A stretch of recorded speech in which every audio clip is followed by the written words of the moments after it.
یعنی یہ مزاج الہی ہے کہ ہمیشہ اسلام کی معرفت کے ساتھ کفر شناسی بھی رہے. صرف قائد اعظم نے پاکستان دو قومی نظریوں پہ نہیں بنایا، اللہ نے پوری کائنات کو دو قومی نظریوں پہ بنایا ہے. وہ جو دو قومی نظریے اللہ نے قرار دیے ہیں، ایک کو شجرہ طیبہ کہتے ہیں، ایک کو شجرہ خبیثہ کہتے ہیں. صلوات پڑھ لیں محمد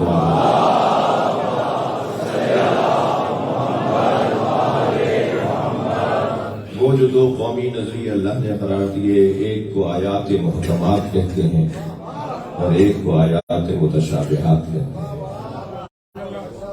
وہ جو دو قومی نظریے اللہ نے قرار دیے ہیں انہیں علامہ اقبال یوں بیان کرتے ہیں کہ حقیقت ابدی ہے مقام شبیری، حقیقت ابدی ہے مقام شبیری، بدلتے رہتے ہیں انداز کوفی و شامی. حسینی کبھی نہیں بدلتا، وہ جو روزانہ ڈھنگ بدلے، جو روزانہ رنگ بدلے، جو روزانہ عقیدہ بدلے، جو روزانہ در بدلے وہ اور ہے. اور جو جبر راسخ کی طرح ہو وہ ہے جو اہل بیت کا چاہنے والا ہے. لہذا رنگ بدلنے والے لوگ اور ہیں اور استقامت کے ساتھ رہنے والے لوگ اور ہیں. اور استقامت ممکن ہی نہیں ہے کہ جب تک صاحبان میدان سے دوستی نہ ہو. میدان کے دھنی سے جب دوستی ہو تو پھر انسان کے مزاج میں بھی استقامت آئے. میں اگر 2 گھنٹے تک گلاب بیچنے والے کے دھکے پہ بیٹھوں تو 6 گھنٹے تک میرے اندر سے گلاب کی خوشبو آتی ہے. جو 80 سال سے حسین حسین کر رہا ہو اس میں حسینیت کیسے نہیں آئی؟ خود بخود انسان کے مزاج کے اندر، خود بخود اس کے رویوں کے اندر یہ انسان کا مزاج ہے، یہ اس کا طریقہ ہے کہ وہ اثر پذیر ہے. ہم اثر گزار بھی ہیں، ہمارے مزاج کے اندر اثر گزاری بھی ہے اور اثر پذیری بھی ہے. جہاں ہم مضبوط ہوتے ہیں وہاں اثر گزار ہوتے ہیں، جہاں کمزور ہوتے ہیں وہاں اثر پذیر ہوتے ہیں. ہم کچھ قبول کرتے ہیں، کچھ قبول کرواتے ہیں. جو چیز ہم قبول کرواتے ہیں وہ چیز ہوتی ہے جس میں ہم خود مضبوط ہوتے ہیں، اور جس میں ہم کمزور ہوتے ہیں وہ ہم قبول کر لیتے ہیں. تو اس گھر کا ہنر یہ ہے کہ تم اتنے مضبوط ہو جاؤ کہ اثر گزار رہو، اثر پذیر نہ ہونے پاؤ. اب اگر 10 چیزیں ہیں اس میں ہم 8 چیزوں میں اثر گزار ہوں اور 2 چیزوں میں اثر پذیر ہوں تو یہ مجلسیں کر ہی اس لیے رہے ہیں کہ ان 2 چیزوں میں بھی اثر گزار بن جائے. اپنے آپ کو مضبوط بنانے کا، اپنی روح کو، اپنے نظریے کو، اپنی فکر کو، اپنے ذہن کو مضبوط بنانے کا ایک بہترین اور مضبوط طریقہ یہ ہے کہ ہم ان کے ساتھ جڑ جائیں کہ جو خود مضبوط ہیں. اور ان کی مضبوطی دنیا کی وجہ سے نہیں ہوئی بلکہ اللہ نے انہیں سجا کر بھیجا ہے. اللہ نے اہتمام کے ساتھ انہیں سجا کر اس دنیا میں بھیجا ہے تاکہ وہ ہمارے لیے رہنما قرار پائیں. ہم اثر گزار بھی ہیں، اثر پذیر بھی ہیں. مرزا اسد اللہ غالب دہلی میں ایک محلے سے دوسرے محلے جانے کے لیے تانگا روکتے ہیں. تانگے والے سے طے کرتے ہیں کہ کیا لوگے. آدھے رستے میں کہنے لگے تانگا روکو مجھے اترنا ہے. اس نے کہا جی وہ محلہ تو ابھی دور ہے. کہنے لگے نہیں وہاں تک میری اردو خراب ہو جائے گی. تانگے والا بول رہا تھا اور اس کا لہجہ ان پہ اثر کر رہا تھا. بہت سے لوگوں کے ذہن میں بزرگوں کو یاد ہوں گے مفتی عنایت علی شاہ رحمۃ اللہ علیہ جی، ملتان کے ایک بزرگ عالم دین، امام جمعہ بھی تھے، وہاں کے لیا پتھر کے رہنے والے تھے اور خیرپور ریاست کے اندر مفتی اعظم بھی تھے، ریاست کے مفتی تھے. تو اس لیے ان کے نام کے ساتھ مفتی لکھا گیا. میں ان کے ساتھ قائد صاحب 2 مہینے تک رہا. 2 مہینے بعد جب وہ پاکستان واپس آ گئے تو 1 مہینے تک میں سرائکی لہجے میں اردو بول رہا تھا. تو مجھے کسی نے کہا صاحب آپ سرائکی ہیں؟ میں نے کہا نہیں میں تو اردو زبان ہوں. کہنا نہیں آپ کا لہجہ بتا رہا ہے. تب مجھے اندازہ ہوا کہ میں 2 مہینے تک سرائکی اتنی سن چکا تھا کہ اس کا اثر میرے اوپر ہونے لگا. توجہ چاہوں گا، علامہ اقبال بھی جرمنی گئے تھے پڑھنے کے لیے اور وہاں سے ڈاکٹر ہو کر آئے. واپس آنے کے بعد اور بڑے انقلابی ہو گئے. ہونا تو یہ چاہیے تھا کہ وہاں کا اثر لے کر آتے وہ وہاں کا اثر وہیں چھوڑ کر آ گئے اور یہاں کا اثر اور مضبوط بنایا. بھائی کوئی فارمولا تو ہوگا ان کے پاس کہ جو اثر گزار رہے اثر پذیر نہیں ہوئے. یعنی انہوں نے اثر چھوڑا، اثر لیا نہیں. جو نہیں لینا تھا وہ نہیں لیا، جو لینا تھا وہ لے لیا. تو یہاں آنے کے بعد جو انہوں نے زیادہ انقلابی شاعری پیش کی تو اس کا سبب کیا تھا؟ وہ خود اپنے 2 مصروں میں بیان کرتے ہیں کہ خیرہ نہ کر سکا مجھے جلوے دانش فرنگ.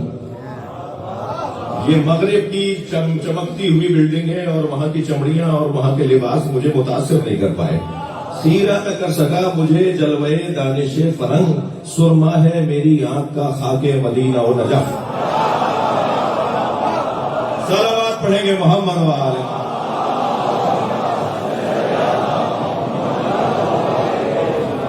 ایک اور بلند صلوات.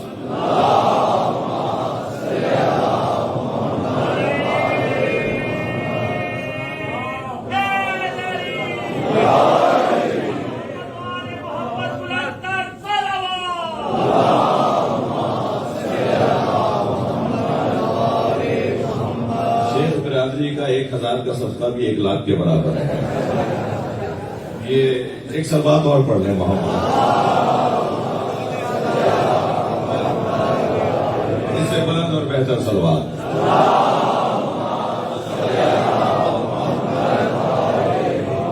بھائی میرا مضمون آپ کے ہاتھ میں آ گیا کہ ہم اس دروازے پر اس لیے بار بار آتے ہیں، اس گھر میں اس لیے بار بار آتے ہیں، یعنی اس فرش پر اس لیے بار بار آتے ہیں تاکہ اس کا اثر لے سکیں. اس کی بڑی برکتیں ہیں. میں ان بچوں جوانوں کے لیے کوئی بات شاید نہیں کر سکوں کہ ہم جب یہاں آتے ہیں اور آ کر جاتے ہیں شاید ہمیں بہت سی چیزوں کی قدر نہ ہو. نعمت جب مفت میں مل جائے، نعمت جب بڑوں سے مل جائے، وراثت میں مل جائے، تو کیا پتا کہ یہ کیسے حاصل ہوئی ہے. اور جن کے پاس یہ نہیں ہے وہ جانتے ہیں کہ وہ جانیں گے کہ کیا نہیں تھا. ہمیں اس کی قدر کرنے کی ضرورت ہے. یہ جگہ کوئی معمولی جگہ تو ہے نہیں. میں مثال دے رہا ہوں کہ یہ جگہ جہاں علم عام کرنے کی جگہ ہے وہاں انسان بنانے کی جگہ ہے. یہاں بیٹھنے والا جو انسانی کمزوریاں ہیں انہیں نہ چاہتے ہوئے بھی دور کر رہا ہوتا ہے. مثال کے طور پر ہم سب یہاں جوتیاں اتار کر آئے یا نہیں؟ سب ہم جوتیاں اتار کے امام بارگاہ میں آئے نا. مولا علی نے جوتیوں کا نام دنیا رکھا ہے. ہم اپنی دنیا باہر چھوڑ کر آئے. باہر کوئی کسی مہنگی گاڑی سے اتر کر آیا ہوگا، کسی بڑی مہنگی کوٹھی سے نکل کر آیا ہوگا، مگر جیسے ہی فرش اعضا پہ اس نے قدم رکھا یہ سب فقیر حسین ہے. یہ اپنی ذات کی نفی سے زیادہ اور کیا کمزوری ہے جسے دور کرنا ہے. صلوات پڑھ لیں ذرا محمد و آل محمد.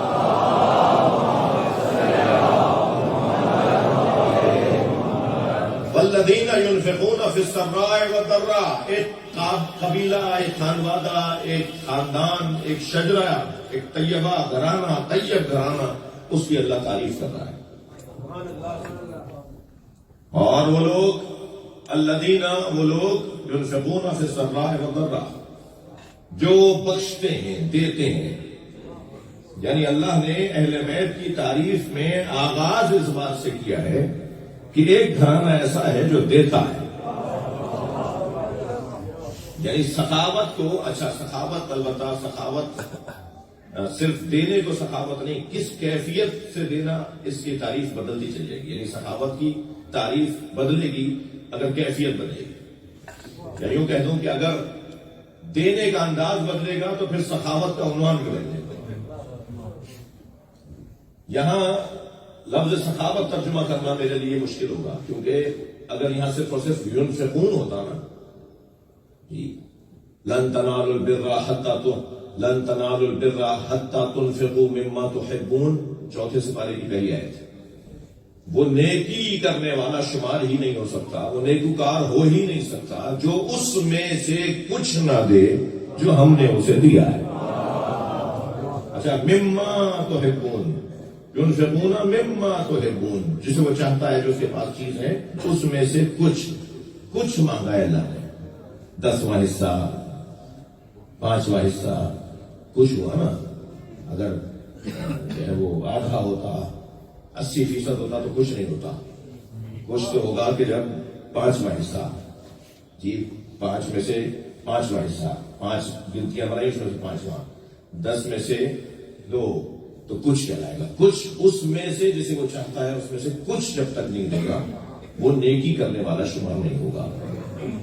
تو یہ جو کچھ دیتا ہے نا یہ سخی ہے، لیکن جو سب کچھ دیتا ہے وہ سخی نہیں ہے، وہ کریم ہے. اس گھرانے کا تذکرہ اللہ یہ کہہ کر نہیں کر رہا.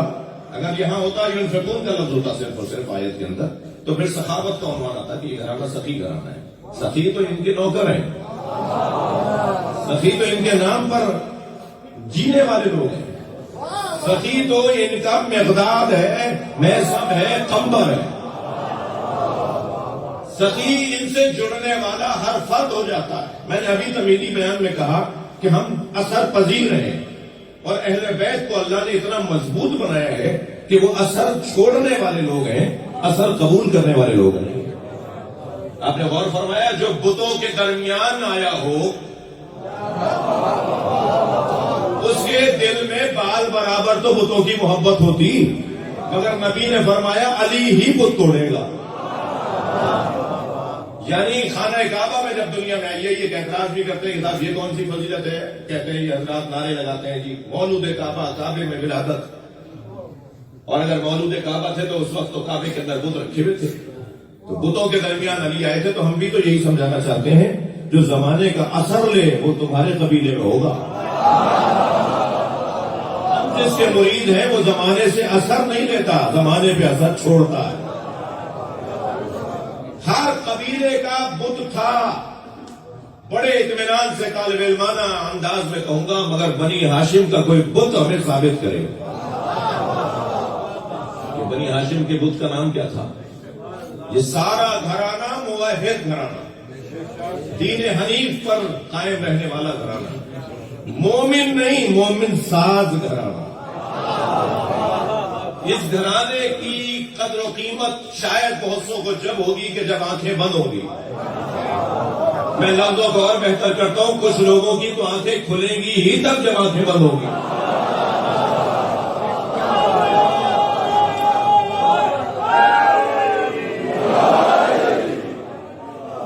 انہیں نظر نہیں آ رہا کہ علی کیا ہے، انہیں پتہ نہیں چل رہا کہ حسین کیا ہے.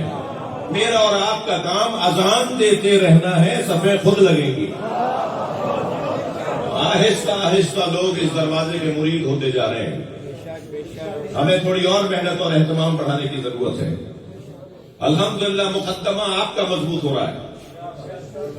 ہماری ہی یادداشت میں ابھی 20 سال پہلے حسین مولا پہ رونا بدعت تھا، اب حسین پہ رونا ثواب اور سنت ہے. آپ نہیں بدلے ہیں، کوئی اور بدل رہا ہے. تھوڑا سا اور قصہ آگے بڑھنے دیجئے. مجھے تو اس ملنگ سے بڑا پیار ہے جو چٹیا بندا کنٹھے گلابے ڈال کر بازاروں میں آواز لگاتا ہے آج نہیں کل سب علی علی کہیں گے. مجھے اس لیے پیار ہے کہ میں مولوی جہاں نہیں پہنچ پاتا وہ وہاں پہنچ کر علی کا نام پہنچاتا ہے. کم سے کم ذہنوں میں یہ نام تو ڈال کر آتا ہے کہ علی بھی کوئی ہے. صلوات پڑھے محمد و آل.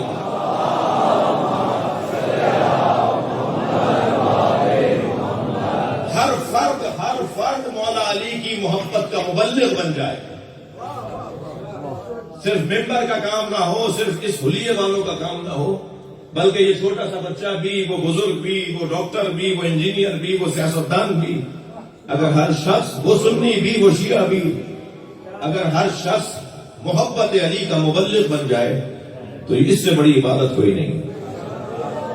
مگر کیا کروں کہ میں ایک درد کا شکار ہوں، آپ کا چھوٹا سا نوکر ہوں، بیواڑ کی پہاڑی سے لے کے کراچی کے ساحل تک پاکستان گھوم رہا ہوں. پوری دنیا میں آپ کے عزیز و اقارب کی زیارت کرنے کے لیے جاتا رہتا ہوں. میں ایک درد کا شکار ہوں کہ ہمارے یہاں کا پکا خاندانی آبائی عزادار اور شیعہ جب چاہتا ہے ہاتھ باندھ لیتا ہے. مجھے اس سنی سے بڑا پیار ہے جو لاکھوں شیعوں میں ہاتھ باندھ کر نماز پڑھتا ہے.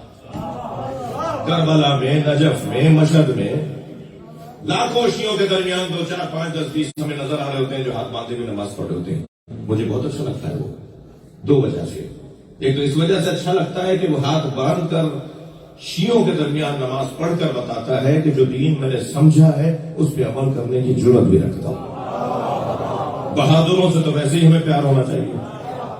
اور دوسرا وہ ہاتھ باندھ کر لاکھوں شیعوں میں ایک پیغام دینا ہوتا ہے, شیعوں سے ڈرنا نہیں ہے, مارتے نہیں ہیں, یہ تکلیف نہیں پہنچاتے. لیکن جتنا وہ سنی مجھے اچھا لگتا ہے جو لاکھوں شیعوں میں ہاتھ باندھ کے نماز پڑھتا ہے, اتنا ہی وہ شیعہ مجھے برا لگتا ہے جو 4 سنیوں میں ہاتھ باندھ لیتا ہے.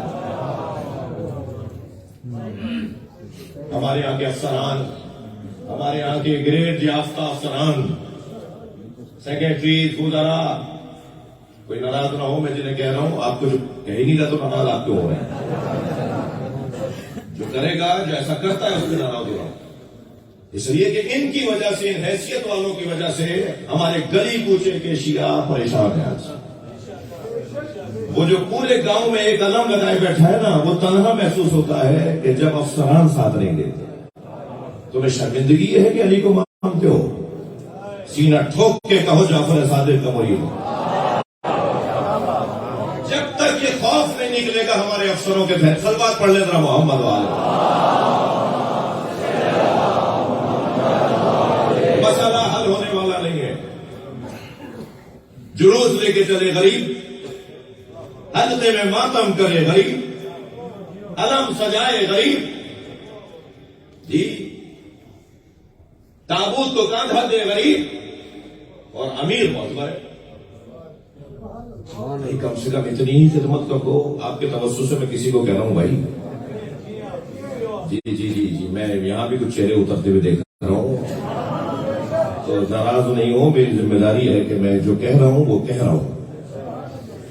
جی وہ جو غریب آدمی ہے, وہ جو بیچارہ کسی گاؤں سے آیا ہے, وہ جو کسی چھوٹے گھر سے آیا ہے, جس کی ٹین کی چھت ہے اور چھت ٹپکتی ہے, وہ مکتب کو اور مسلک کو لے کے چل رہا ہے.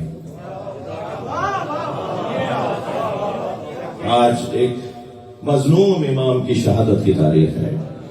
مجھے اور آپ کو عہد کرنا ہوگا کہ تھوڑی سی ہمت بڑھا دیں, تھوڑا سا ایک قدم اور آگے آ جائیں, اور تھوڑی سی ہمت بڑھا دیں گے تو معاملات اور بہتر ہوتے چلے جائیں گے.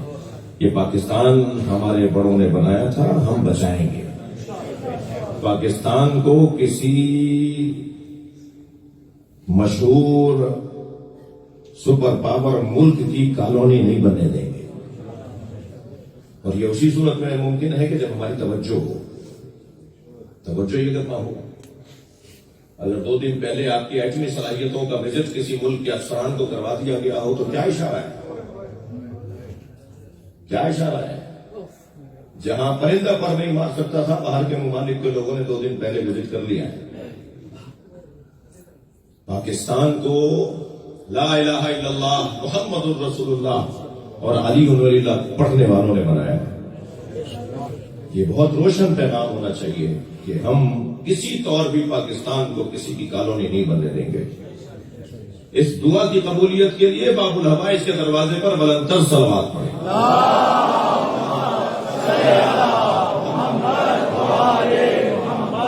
نہیں, صلوات اس سے اونچی ہو سکتی ہے. اللہ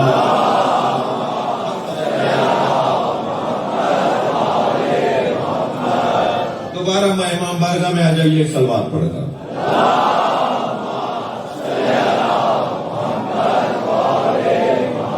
ایک ایسا گھرانہ جو کریم گھرانہ ہے. والذین ينفقون فی السراء والضراء. اب آیت کا لہجہ تو دیکھیے. ایک ایسا قبیلہ ہے جو ان کے پاس ہوتا ہے تب بھی دیتے ہیں, نہیں ہوتا تب بھی دیتے ہیں. بھائی ہوتا ہے تو دینا سمجھ میں آتا ہے, نہیں ہوتا تو کیسے دیتے ہیں؟ ایک بچہ مجھ سے پوچھ سکتا ہے کہ مولانا پیسے ہوں گے تو دیں گے نا. تو میرا جواب یہ ہے کہ تم دینے والے ہوتے تو تمہارے پاس پیسہ ہوتا. تم دینے کا جذبہ ایجاد کرو, اللہ تمہیں واسطہ فیض بنا دے گا. ہم اتنی بڑی قوم, علم سے خالی قوم نہیں ہے. اگر ہم مولا کائنات سے اور ائمہ اہل بیت سے مدد مانگتے ہیں تو قرآن سے آیات ہے ہمارے پاس. قرآن کے پہلے ہی صفحے پہ لکھا ہوا ہے کہ صاحبان تقوی کی پہلی نشانی یہ ہے کہ وہ غیب پر ایمان رکھتے ہیں, وہ نماز کو قائم رکھتے ہیں, اور وہ مما رزقناہم ینفقون, اور ہم انہیں عطا کرتے ہیں اور وہ بانٹ دیتے ہیں. اللہ کہہ رہا ہے مما رزقناہم, میں دیتا ہوں انہیں, ہم دیتے ہیں انہیں. ينفقون اور وہ بانٹ دیتے ہیں، ہم ينفقون اور وہ بانٹ دیتے ہیں. یعنی عام متقی اللہ سے لے کر بانٹتا ہے، ہم تو امام المتقین کی بات کر رہے ہیں جس نے بتایا ہے کہ تقویٰ کسے کہا جاتا ہے. اللہ انہیں دیتا ہے اور یہ تقسیم کر دیتے ہیں.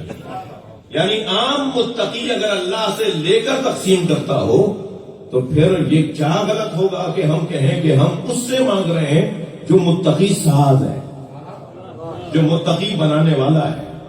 یہ سارا گھرانہ دینے والا گھرانہ ہے. کس کو کیا کیا دیا ہر شخص اپنا حال خود جانتا ہے. یعنی یہ جو سارا مجمع اندر باہر جہاں جہاں میری آواز میری بہنیں سن رہی ہیں، کس کو کیا کیا دیا ائمہ اہل بیت نے، مولا علی نے، مولا کاظم نے، ہر شخص خود جانتا ہے کہ کیا دیا. مگر پوری قوم کو کیا دیا ہے وہ بتا دوں. سب کو علیحدہ علیحدہ کیا دیا، سب کا اپنے مولا سے علیحدہ رشتہ ہے. لیکن ساری قوم کو جو ائمہ اہل بیت نے خاص طور پر امام کاظم نے عطا کیا ہے وہ ہے اطمینان قلب. طوفانوں کا مقابلہ ہوگا، مصائب کا سامنا ہوگا، مگر دروازہ چھوڑ کر نہیں جائیں گے. جی اکا دکا کوئی مثال اگر ملی ہے کہیں کے ساتھ فلاں خاندانی تھے اور پھر وہ خاندان سے باہر چلے گئے تو اکا دکا مثالیں نہیں معلوم کہ وہ نفسیاتی بیمار ہو گئے ہوں. ان کے اوپر تم کیا مثال لے کر آئے ہو کہ انہوں نے علم اتار دیا اور انہوں نے یہ کر دیا وہ کر دیا. وہ شاید کیا معلوم کہ بیمار ہو گئے ہوں. لیکن آپ کو یہ نہیں ملے گا کہ کوئی اہل بیت کا دروازہ چھوڑ کر جائے. نہ عقلی طور پر اہل بیت کا دروازہ چھوڑنا جائز ہے اور نہ ہی اخلاقی طور پر اہل بیت کا دروازہ چھوڑنا جائز ہے. اخلاقی طور پر اس لیے کہ لاؤ علی سے بہتر کوئی. جب بہتر بھی تمہارے پاس آپشن نہیں ہے تو پھر کیسے اخلاق کا تقاضا یہ ہے کہ اس کو مانا جائے جو سب سے زیادہ بیسٹ ہو، سب سے زیادہ بہتر ہو.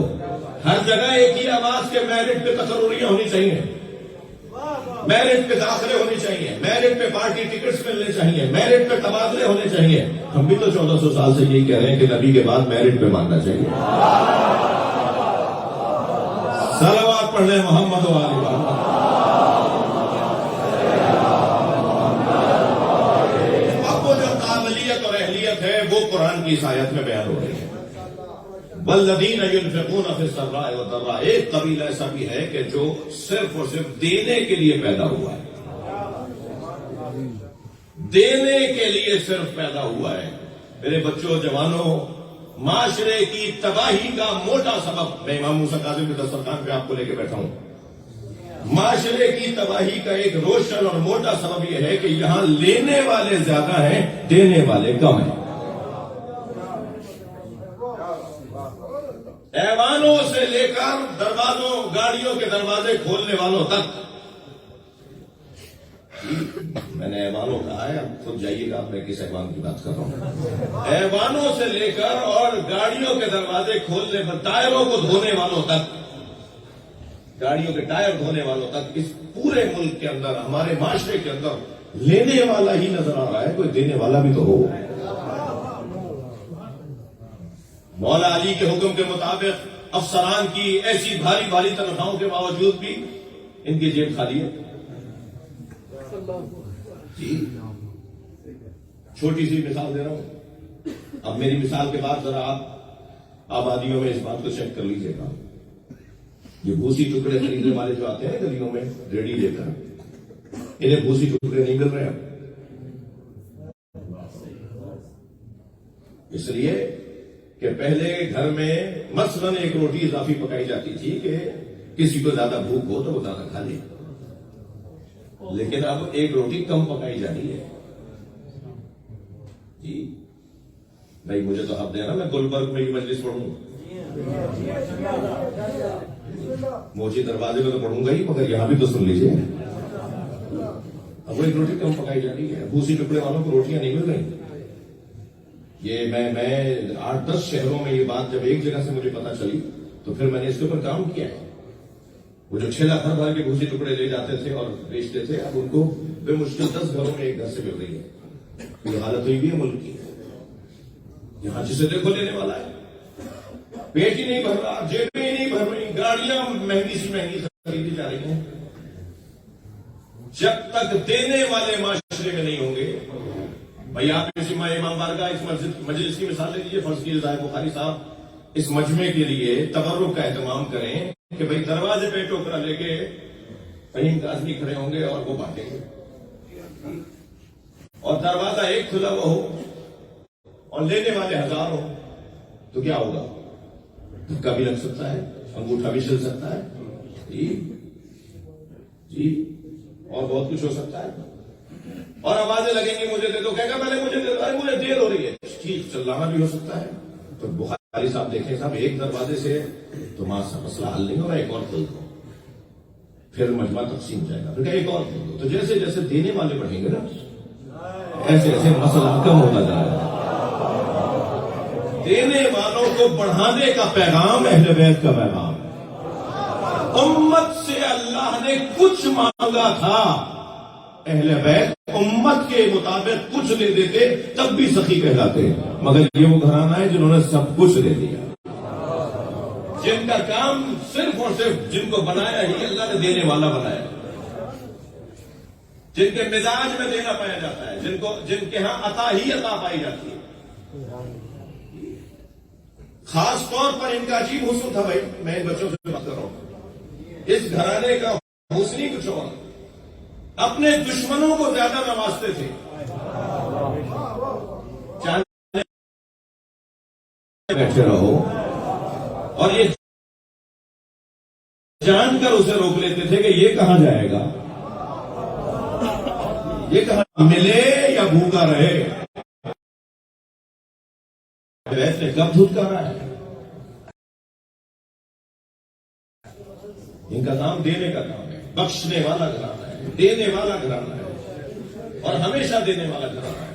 ان کے اپنے گھر میں فاقے ہوتے ہیں. آگے ایک شخص مولا کی خدمت میں, مولا مجھے کچھ نہیں, میرے گھر میں پریشانی ہے. حضرت نے فرمایا نام لے کر مولا آپ کے جد کے شان میں مرثیہ کہہ کے لائے ہو. جیسے اپنے غلام کو بات دی کہ فلاں جگہ جاؤ, وہاں سکوں کی تھیلی رکھیے, بولے آؤ, بولے دی. مولا ایک اور کہہ کر لائے, سن لیا. پھر اسی غلام کو کہا وہاں ایک اور تھیلی رکھیے, لے آؤ. 7 تھیلیاں دیں. ان کے پاس کلام ختم ہو گیا, مولا کا خزانہ کم نہیں ہوا. اب مجھے پہلے بیٹھتا رہوں گا, اللہ مجھے دیتا رہے گا, میں بانٹتا رہوں گا. ان کے پاس نہیں ہوتا تب بھی دیتے ہیں, یہ ارادہ کرتے ہیں تو اللہ انہیں واسطہ فیض بنا دیتا ہے. کتنا مشہور واقعہ ہے اور حسین لمحہ ہے کہ جب مقداد نے آ کر مولا علی سے کہا یا علی میرے گھر میں فاقے ہیں, حضرت نے فرمایا صبر کرو. فرمایا میری 2 بہنیں بیوہ ہیں, ان کے بچے ہیں, وہ طالقین ہیں, مجھے نہیں دیکھا جاتا جب وہ فاقہ زدہ ہوتے ہیں. تو حضرت فرمایا وہ سامنے مٹی کا ڈھیلا پڑا ہے, اٹھا کے لاؤ. مقداد کو مٹی کا ڈھیلا اٹھا کے لائے. مولا نے فرمایا اس پر کہو یا علی. مولا علی کا نام اس میں اعظم ہے بھائی, ہم اسے تو منوانے بیٹھے ہی نہیں ہے جو ماننا نہیں چاہتا. مولا نے کہا اس پہ کہو یا علی. مقداد نے مٹی کے ڈھیلے پہ کہا یا علی, وہ سونے میں تبدیل ہو گیا. فرمایا مقداد یہ سونا ہو گیا, جاؤ اسے فروخت کرو, اپنے گھر میں سامان کا انتظام کرو. مقداد نے وہاں ایک پتھر کو اٹھا کر وہاں سے اور اسے توڑنا شروع کیا. سونے کو ٹکڑے ٹکڑے کر کے ایک چھوٹی سی ڈلی اٹھا کے جانے لگے, باقی سونا چھوڑ دیا. مولا کی آواز آئی مقداد سونا چھوڑ کے جا رہے ہو؟ کہ مولا آج کے لیے کافی ہے. یہ کہنے والے کا انداز کیسا ہوتا ہے. مقداد کہنے لگے مولا آج کے لیے کافی ہے. مولا علی کی آواز آئی لے جاؤ, کل کے کام آئے گا. فرمانے لگے مولا کل کی فکر وہ کرے جس کے پاس آپ جیسا مولا نہ ہو. یہ دینے والا گھرانہ نہیں ہوتا تب بھی دیتے ہیں, ہوتا ہے تب بھی دیتے ہیں. والذین ينفقون فی السراء والضراء, حالات اچھے ہو ان کے اپنے ذاتی ظاہری طور پر تب بھی دیں گے, نہیں ہو کچھ بھی ان کے پاس تب بھی دیں گے, خالی ہاتھ نہیں لوٹائیں گے. قرآن کی وہ سورہ مبارکہ آل عمران کی اس آیت کو بھی تو دیکھیے نا جس کے اندر اللہ ارشاد فرما رہا ہے الم تری کیف ضرب اللہ مثلا کلمۃ طیبۃ کشجرۃ طیبۃ اصلها ثابت وفرعها فی السماء تؤتی اکلها کل حین باذن ربها. شجرہ طیبہ جس کی جڑیں مضبوط ہیں اور جس کی شاخیں آسمانوں میں ہیں, اور اس شجرہ طیبہ کا کمال یہ ہے کہ یہ ہر موسم میں پھل دیتا ہے. وہ جو ہر موسم میں پھل دیتا ہو وہ کون سا درخت ہے؟ میرے مولا نبی اپنے سینے پہ ہاتھ رکھ کے فرماتے ہیں وہی پنجتن کا گھرانہ ہے جو شجرہ طیبہ ہے اور ہر موسم میں پھل دیتا ہے.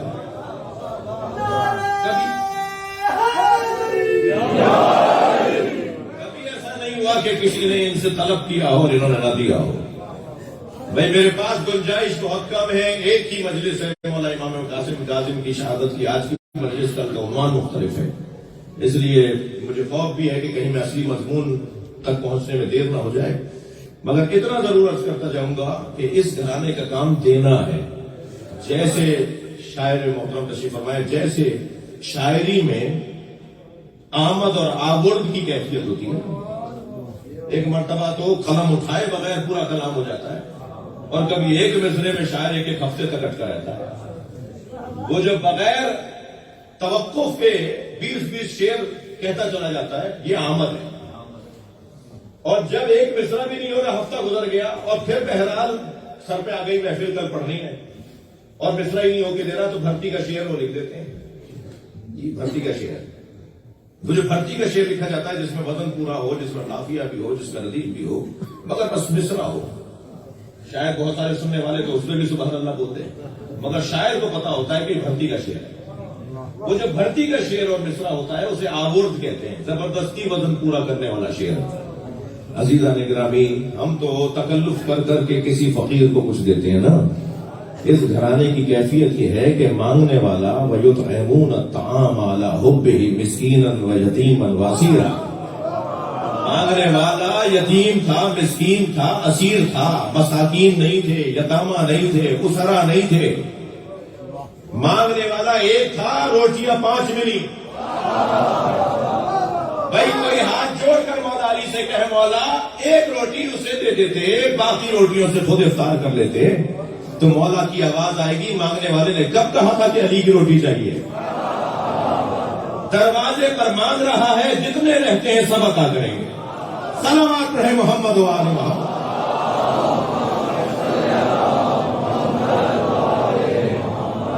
الحمدللہ, اللہ کا شکر ہے کہ ہم پر یہ بات روشن ہے کہ مانگنا بھی ہے تو ان سے مانگنا ہے جنہیں اللہ واسطہ فیض بنا رہا ہے. والذین ينفقون فی السراء والضراء. آگے آیت بڑھتی ہے والکاظمین الغیظ. یہ سارا گھرانہ کاظموں کا گھرانہ ہے. یہ سب کاظم ہیں. میرے بچوں جوانوں, یہ سب صادق ہیں, یہ سب مرتضی ہیں, یہ سب مجتبی ہیں, یہ سب مصطفیٰ ہیں, یہ سب رضا ہیں, یہ سب تقی ہیں, یہ سب نقی ہیں, یہ سب عسکری ہیں. جب صفت رہے تو سب کاظم ہیں, سب صادق ہیں, سب تقی ہیں, سب نقی ہیں. لیکن جب صفت لقب بن جائے تو کاظم 7واں ہے, صادق 6واں ہے. پھر یہ صفت لقب بن گئی تو اب انہی کی ذات کے ساتھ محسوس کی جائے گی اور مخصوص ہو جائے گی کہ جن کی وہ صفت لقب بن گئی. لہذا ایک زاویے سے سارے ائمہ ہمارے صادق ہیں, سب کے سب کاظم ہیں. لیکن کسی ایک امام میں ایک صفت لقب بن جاتی ہے, تو پھر وہ جب لقب بن جاتی ہے تو انہی کے ساتھ مخصوص ہو جاتی ہے. لہذا کاظم سب ہیں, مگر صفت میں کاظم سب ہیں, لقب میں کاظم 7 میں ہیں. تو قرآن پکار کے کہہ رہا ہے والکاظمین الغیظ. یہ گھرانہ وہ ہے جو غصے کو کظم کرنے والا ہے, روکنے والا ہے, ختم کرنے والا ہے. مشق جب پانی سے بھر جاتی ہے تو اس کے لیے لازم ہوتا ہے کہ اس کے دہن کو رسی سے باندھا جائے تاکہ پانی بہے نہیں, پانی بہنے سے بچایا جائے. وہ جو بھری ہوئی مشق کے دہانے کو باندھا جاتا ہے, اس باندھنے کو کظم کہتے ہیں. جب انسان کے سینے اور ذہن کے اندر, اس کے وجود کے اندر غصہ بھر جائے تو اس غصے کو روکنے والے کو کاظم کہا جاتا ہے. اچھا کیوں امام موسیٰ کاظم ہی کاظم ہے؟ اس لیے کہ یہ وہ امام معصوم ہیں جن کی زندگی میں غیر شیعوں کے اندر بھی تفرقے اور شیعوں کے اندر بھی تفرقے شروع ہوئے. یہیں سے اسماعیلی شروع ہوئے. جو بعد میں جا کر آغخانی اور کوہری کہلائے. مگر امام کے زمانے میں جو اسماعیلی ان کے بھائی حضرت اسماعیل بہت بڑے عالم تھے. حضرت اسماعیل بہت بڑے عالم تھے. حضرت زید شہید بہت بڑے عالم تھے. حضرت اسماعیل ابن امام جعفر صادق بہت بڑے عالم تھے. حضرت سید محمد بلد آپ عراق جاتے ہیں ان کے مزار پر, اتنے بڑے عالم تھے کہ عام لوگوں میں یہ بحث شروع ہو گئی تھی کہ امام عسکری امام بنیں گے یا سید محمد امام بنیں گے. اتنے قابل شخصیت, اتنے بہادر شخصیت, اہلیتوں سے سرشار شخصیت حضرت سید محمد بلد کی. اور اسی طرح حضرت اسماعیل کے یہاں بھی قابلیت کمال پر. دو طرح کے لوگ ہو گئے, کچھ نے کہا یہ امام ہے ہمارے, کچھ نے کہا یہ امام ہے. امام جعفر صادق نے کوئی کسر نہیں رکھی, کوئی بال برابر بھی امام نے دقیقہ فروگزاشت نہیں رکھا جس پر یہ طے نہ کیا ہو کہ تمہارے میرے بعد امام موسیٰ کاظم ہے. مگر اس کے باوجود کچھ لوگوں نے ایسا کیا کہ حضرت اسماعیل کو, اور ان کے انتقال بھی ہو گیا امام کے سامنے. حضرت اسماعیل کا امام ششم کے امام موسیٰ کاظم کے والد امام جعفر صادق کے زمانے میں انتقال ہو گیا. امام نے اپنے ہاتھوں سے ان کا جنازہ اٹھایا, اپنے بیٹے کو نماز جنازہ پڑھ کر اپنے ہاتھوں سے دفنایا. یہ جو ہمارے یہاں مقام دیا جاتا ہے جنازے کو قبر تک لے جاتے ہوئے کہ رکو چہرہ دکھاؤ پھر دوسرے لوگ بدلیں اور پھر کاندھا دو دوسرے لوگ دیں, یہ ہوتا ہے نا. تو یہ جو مقام دیتے ہیں میت کو قبر تک لے جاتے ہوئے کہ 3 جگہ مقام دینا ہے, یہاں روکنا ہے, پھر تھوڑا آگے بڑھے پھر روکنا ہے, پھر قبر کے پاس جا کے روکنا ہے, یہ مقام امام نے پہلی مرتبہ کیا اپنے بیٹے اسماعیل کے جنازے پر, اور چہرہ کھولا تھا. یہ جنازہ رکھو, چہرہ کھولو تاکہ دیکھ لیں, کل کو نہیں کہیں وہ زندہ ہے. اچھی طرح دیکھ لو, آؤ چہرہ دیکھو. یہ چہرہ دیکھنے کا رواج امام جعفر صادق کے زمانے سے شروع ہوا ہے تاکہ یقین ہو جائے کہ یہ مر گئے, ان کی رحلت ہو گئی ہے. اور اس کے بعد سے کیونکہ اہل بیت کے تو اعمال ہی ہمارے لیے حجت ہے نا, ان کا دیا ہوا طریقہ. تو حضرت نے اپنے ہاتھوں سے دفنایا, اس کے باوجود کہنے لگے یہ غیبت میں چلے گئے. ہمارے امام اسماعیل ہیں اور یہ غیبت میں چلے گئے, اور وہاں سے ایک فرقہ بن گیا. اب معصوم کو میرے مولا امام کاظم کو, اچھا آپ تھک نہیں رہے میری بات, خوش گفتگو اگر نہیں ہے تو ایک سلوات پڑھ رہا ہوں.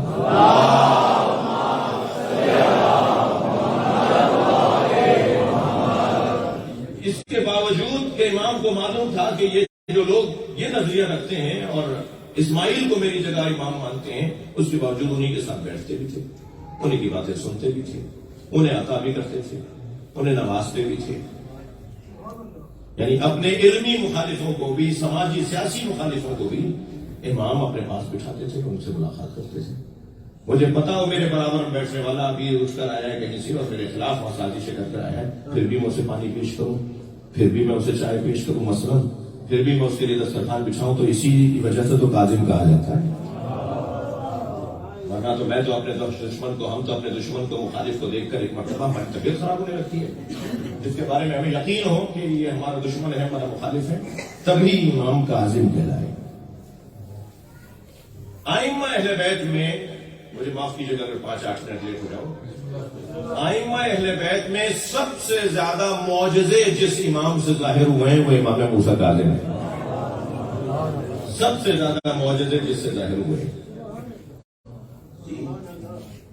جس کے پاس اتنا اختیار ہو. زندان بانوں نے, میں اس وقت تردد میں ہوں, 100 کے قریب عدد ہے, کوئی 90, 92, 95 عدد کی تعداد میں معجزے ملے جو صرف زندان میں ہوئے ہیں, امام کی قید کے ایام میں ہوئے ہیں.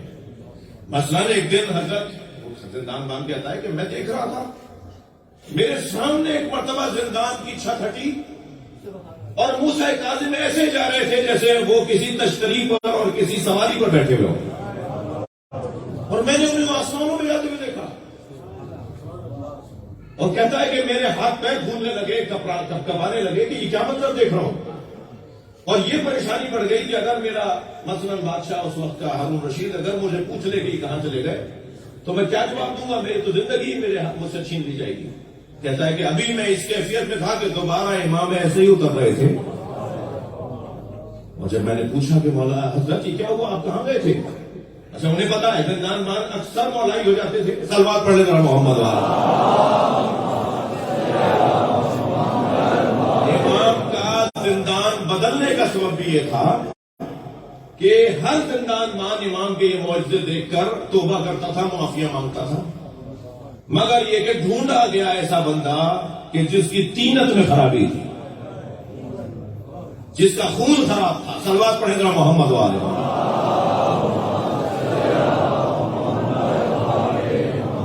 سندی ابن شاہد آخر میں جس کے حوالے کیا امام کو, وہ طے شدہ تھا کہ یہ محبت نہیں کرے گا, اور پھر اس نے آخر اتنا ظلم کیا, اور اس کے ظلم کی وجہ سے اس نے تو اپنا انجام بگاڑا, اپنی آخرت خراب کی. امام کو تو ویسے ہی کاظم بنایا تھا, امام کو تو شہادت لینی تھی, وہ ایک علیحدہ بات ہے, اور تم نے اپنی آخرت خراب کی, یہ بھی ایک علیحدہ بات ہے.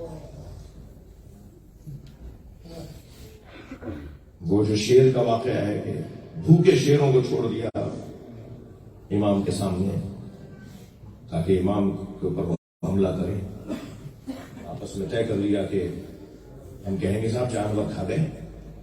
جانوروں نے بھموڑ دیا, جانوروں نے گوٹی گوٹی کر دی. مثلا یہ سوچ کر بھوکے شیروں, ایک بھی نہیں کئی بھوکے شیروں کو چھوڑا, اور وہ بھوکے شیر جب دوڑتے ہوئے امام کے قریب آئے, یہ دیکھ کر خوش ہو رہے تھے کہ ابھی کوئی یہاں سے حملہ کرے گا, ابھی یہ بھی وہاں سے حملہ کرے گا.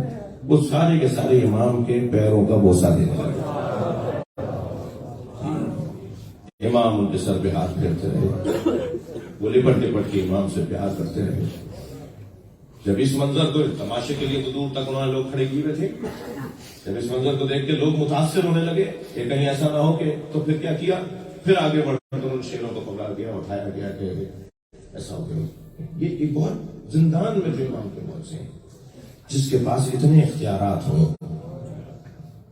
جس کے پاس اتنے اختیارات ہوں, اس پر اگر سندی ابن شاہد تعزیہ نہ اٹھائے, زداروں بعض اوقات رونے کے لیے ایک جملہ کافی ہوتا ہے. چلیے اپنے ذہنوں کو ذرا بغداد میں چلیں. آج 1 کروڑ سے زیادہ لوگ بغداد میں جمع ہیں. امام موسیٰ کاظم کے مزار پر ماتمداری ہے, عزاداری ہے, پرسداری ہے. شبیہ تابوت وہاں اٹھایا گیا ہے. بغداد کے پل پر لے جا کر شبیہ تابوت کو رکھا گیا, پھر وہاں سے امام موسیٰ کاظم کے مزار پر لے جایا گیا ہے. 1 کروڑ سے زیادہ کی, آج جو میرا رابطہ ہوا, 1 کروڑ سے زیادہ کی تعداد ہے جو اس وقت وہاں مولا کی مزار پر پرسہ دے رہی ہے. اپنی آوازوں کو اتنا بلند کیجیے گا کہ ہماری آواز روحانی اعتبار سے ہی صحیح امام کے قبر تک پہنچ جائے. آمادہ ہے رونے کے لیے, اجرکم اللہ. بعض اوقات رونے کے لیے ایک جملہ کافی ہوتا ہے. میں ایک جگہ مجلس پڑھ کر اترا تو ایک روتا ہوا عزادار مجھ سے کہنے لگا, مولانا آج آپ نے مصائب کم پڑھے. تو میں نے روتے ہوئے کہا, کیا یہ کم مصائب ہیں کہ حسین گھوڑے سے گر گئے؟ یہ پڑھ دینا میرا کہ امام گھوڑے سے گر گئے. میرے آپ کے آبا و اجداد, ہماری نسلیں امام حسین کے گھوڑے کے سووں پہ قربان. ابھی اگر میں اس ممبر سے گر جاؤں تو یہ بھائی سہارا دیں گے, وہ بھائی پوچھیں گے مولانا چوٹ تو نہیں لگی, کیا ہوا تھا, کیوں گر گئے تھے؟ کربلا میں ہزاروں کی تعداد حسین کو گرانے کی کوشش کر رہے ہیں. کوئی نیزہ چبھوتا ہے, کوئی پتھر مارتا ہے. اجرکم اللہ, اجرکم اللہ. جب حضرت مختار نے پوچھا شمر سے کہ گزارش سنا کہ تو نے کیا کیا ہے, جب حتی برملا سے پوچھا تو اس نے کہا میرے تیر سے تو حسین گرے تھے, میں نے حسین کے سینے پہ وہ تیر مارا تھا جو کمر سے نکل رہا تھا. امام سے اس تیر کے لگنے کے بعد گھوڑے پر بیٹھا نہیں گیا. کبھی دائیں گرنے لگتے تھے, زین پکڑ کے سنبھلتے تھے, کبھی بائیں گرنے لگتے تھے, زین پکڑ کے سنبھلتے تھے, اور جہاں گر رہے ہوتے تھے وہاں اشارہ کر کے کہتے تھے لا واللہ, لا واللہ, مجھے نہیں چاہیے, مجھے نہیں چاہیے. مختار کے دربار میں جب ایک سپاہی نے کہا نا کہ ہم قریب تھے جب حسین کو ہم گرا رہے تھے, تو ہم قریب تھے, مگر ایک عجیب منظر یہ بھی تھا کہ حسین گرتے گرتے کہتے تھے مجھے نہیں چاہیے. ہم تو کوئی کچھ دے ہی نہیں رہا تھا, ہم تو سب چاہتے تھے کہ حسین گر جائے، مگر حسین بار بار کہتے تھے مجھے نہیں چاہیے۔ میں نے حرم حضرت معصوم قم میں آیت اللہ مشکینی سے یہ مسائل سنے، وہ بیان کر رہے تھے کہ جب امام حسین گرتے ہوئے کہتے تھے مجھے نہیں چاہیے، تو جناب زہرا آگے بڑھ کے کہتی تھی میری گود میں آ جاؤ، اور حسین کہتے تھے اماں یہ میرا امتحان ہے، اماں مجھے خود گرنے دیجیے۔ کبھی نبی آگے بڑھ کے کہتے تھے اے میرے لال میری آگوش میں آ جا، اور نبی سے فرماتے تھے حسین نہ یہ میرا امتحان ہے، مجھے خود قبیلے کربلا پہ گرنے دیجیے۔ کوئی نہیں تھا جو حسین مولا کو سہارا دیتا، لیکن ہاں اس ذوالجنا نے گھٹنے ٹیک دیے تاکہ حسین گرے تو تکلیف کم سے کم ہو۔ اجرکم اللہ، اجرکم اللہ، حق ہے ایسے ہی بلند آواز سے رونے کا، جسے رونا نہ آ رہا ہو برابر والا رو رہا ہو، وہ اللہ سے ایک آنسو ضرور مجلس میں مانگا کرے۔ اس آنسو کی بڑی قیمت ہے، محشر میں یہ آنسو بہت کام آئے گا، قبر میں اس آنسو کے بڑے نتیجے ہیں۔ میں نے ایک جملہ کہا کہ بعض اوقات رونے کے لیے ایک جملہ کافی ہوتا ہے، اور ایک جملہ میں نے یہ کہا کہ سندی ابن شاہق نے امام موسیٰ کاظم پہ ہاتھ اٹھایا۔ یہ رونے کے لیے بہت ہے، ماتم کے لیے بہت ہے۔ تصور کریں حالت غیر ہونے لگتی ہے جب حجت خدا پر کوئی ہاتھ اٹھائے۔ اجرکم اللہ، اجرکم اللہ، خدا کسی غم میں نہ رلائے۔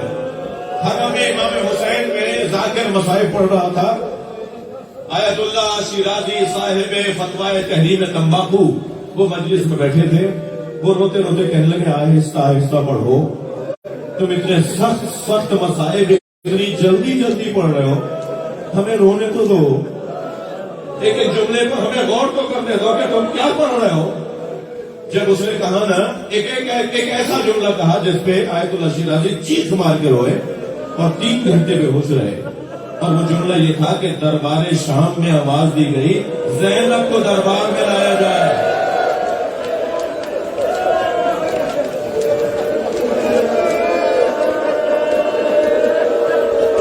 اللہ کسی دن میں نہ لائے۔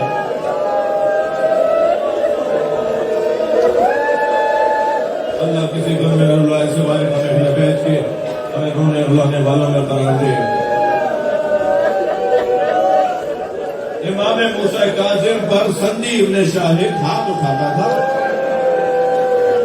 اور کبھی تو ایسا بھی ہوتا تھا کہ امام کو جو پانی لا کے دیا جاتا تھا وہ اتنا،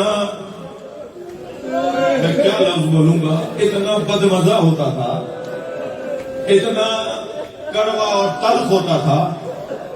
امام فرماتے تھے میں تمہارے کھانے اور پینے کا محتاج نہیں ہوں، مگر عزیزارو میرا ایک سوال ہے اتنے بڑے مجمع سے، اگر ہمارے ملک کا کوئی، ہماری قوم کا بڑا 2 دن بھی اسیر ہو جائے تو ساری قوم باہر نکل آئے گی، روڈ رستے روک دیے جائیں گے، دھرنے اور احتجاج شروع ہو جائیں گے۔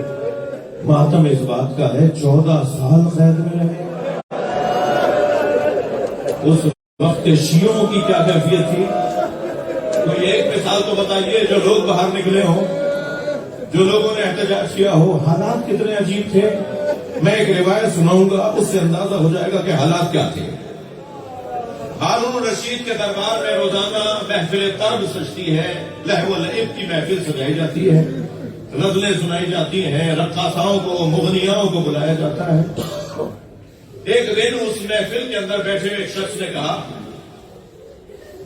کہ بغداد کے اندر ہم نے مدینے کا ادیب، عربی ادیب، مدینے کا رہنے والا ابو العطا جو مدینے کا رہنے والا ایک عربی ادیب شاعر تھا، کسی نے کہا آج ہم نے اسے بغداد میں دیکھا ہے۔ ہارون کہنے لگا وہ تو مدینے کا رہنے والا ہے، بغداد میں کیا کرے گا؟ کہ نہیں حضور میں نے خود دیکھا ہے۔ اپنے کارندوں کو حکم دیا کہ ڈھونڈو ابو العطا کہاں ٹھہرا ہوا ہے۔ ایک سرائے میں پتا چلا کہ وہ اپنے خاندان کے ساتھ، زوجہ اور بچوں کے ساتھ ایک سرائے میں مسافر خانے میں ٹھہرے ہوئے، جا کے پیغام دیا کہ ہارون رشید نے آپ کو بلایا ہے۔ ابو العطا دربار میں پہنچتے ہیں، 3 دن تک ابو العطا سے کلام سنتا رہا، تیسرے دن جب کہا نا وہ کلام سناؤ جو تم نے بصرے میں پڑھا تھا اور ساری محفل تم نے لوٹ لی تھی اور اب تک عربی ادب کے اندر اتنا بڑا کلام نہیں ہے، وہ کلام سناؤ۔ جب کلام سنا رہے ہوتے تھے تو وہاں بیٹھے ہوئے لوگوں کے ساتھ انہیں بھی کچھ پیش کیا جاتا تھا، پانی، کھانا۔ ابو لتا تیسرے دن جب کلام سنانے کے لیے اس سے کہا وہ کلام سناؤ جو بصرے میں پڑھا تھا، تو ابو لتا کہنے لگا امیر میں 3 دن سے تمہیں کلام سنا رہا ہوں، مجھے اس کے بدلے میں ملے گا کیا؟ ہارون نے کہا جو مانگو گے دوں گا، مجھے بس وہ سنا دو جو مانگو گے دوں گا۔ جب کلام سنا دیا اٹھ کے جانے لگا، جاتے جاتے پلٹ کر آیا ہارون رشید، کہنے لگا ابو لتا تم کچھ مانگنا چاہ رہے تھے، بتاؤ کیا چاہیے؟ آنکھوں میں آنسو بھر کے کہنے لگے میرے امام کو آزاد کر دو۔